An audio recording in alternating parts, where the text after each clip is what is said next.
Hi, my name is Jeff Rouse. I'm a Stafford County resident, born and raised here. Work for a local community bank called Burke and Herbert Bank, and I'm glad to be there. We're standing in front of the Jeff Rouse Center, which I'm very proud of. And so I grew up in Stafford County, in the Ferry Farm area of Stafford County. So I guess my Olympic journey started by swimming summer league. We lived right next door to the Ferry Farm swimming pool, which is a small pool in South Stafford. You know, I was a pool rat during the summers and joined the summer league team, the RSL team there, the Ferry Farm Flying Fish, and just started swimming at a young age.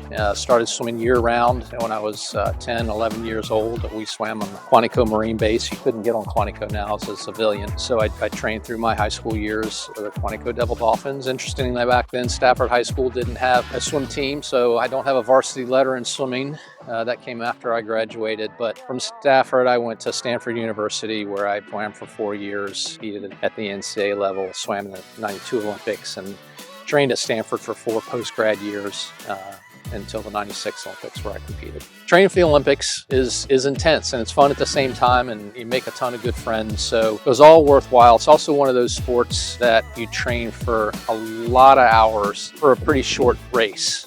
You know, training for the Olympics in college in my 20s would put anywhere between 20 and 30 hours a week training for an event that lasted, you know, on average about a minute long. So it was pretty intense, but worth it. And then obviously competing in the Olympics was incredible and still a little surreal. I still sometimes can't believe that I actually made it and won and had that experience. So it was a pretty incredible time.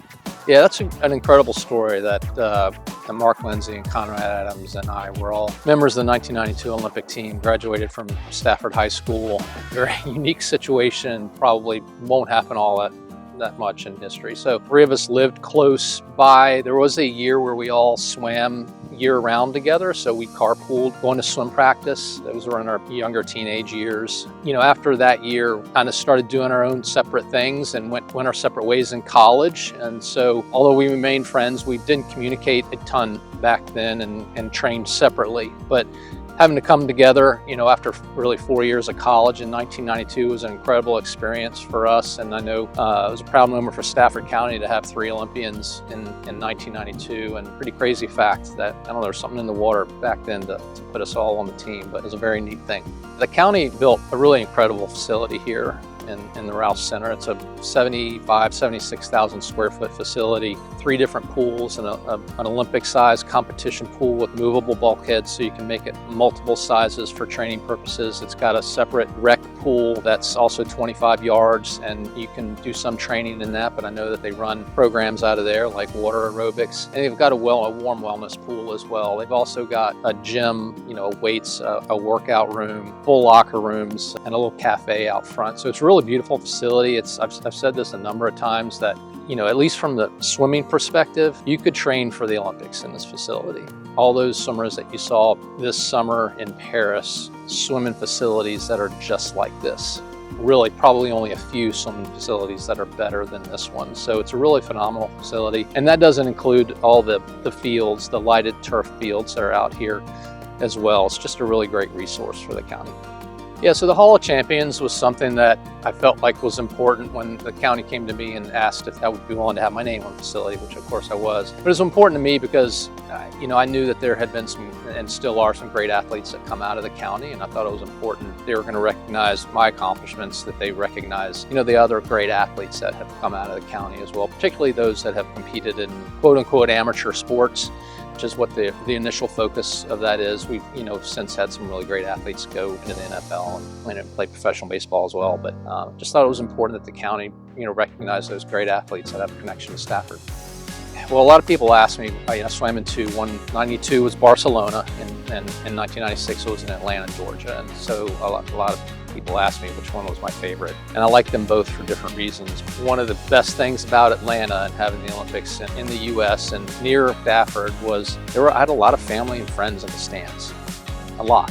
And so I specifically remember walking out to compete in the 100-meter backstroke and just looking up in the stands and seeing, you know, being able to pick out individual faces and see people from college, from high school, friends and family. That was really, really special. And then of course coming back here after both Olympics and really being embraced by the community with parades and signing autographs and letting them wear the medals. I mean, there's nothing more special than putting an Olympic medal around a kid's neck and having them see that and maybe start creating some of their own dreams. Yeah, so the advice I give to kids in Stafford that are dreaming of competing at a really high level is to set goals, train hard, and be patient. You've got to know where you want to go. You've got to be willing to do the work and put in the hours, listening to your coach, and then do a little extra on top of that. And you have to be patient because not every game, not every match, every meet, every performance is going to necessarily be a good one.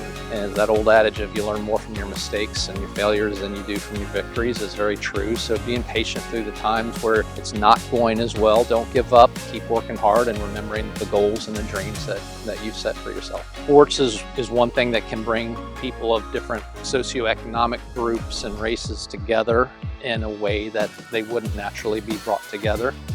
My college coach was huge into teamwork and being part of a big team, and I really believe in that aspect. Even swimming, for example, a lot of people think of it as an individual sport, but there's a big team aspect to that as well. But you go to any other sports, soccer and lacrosse and field hockey and basketball, all those other sports, the teamwork that goes into that, especially at the youth level, is required to build community between the kids and the parents. And the coaches is really important, and being good sports and cheering for your friends and your teammates and shaking hands after the end of the game. It's a way to meet kids and youth from other schools and make connections and friends that way. So it serves a really important part of the community.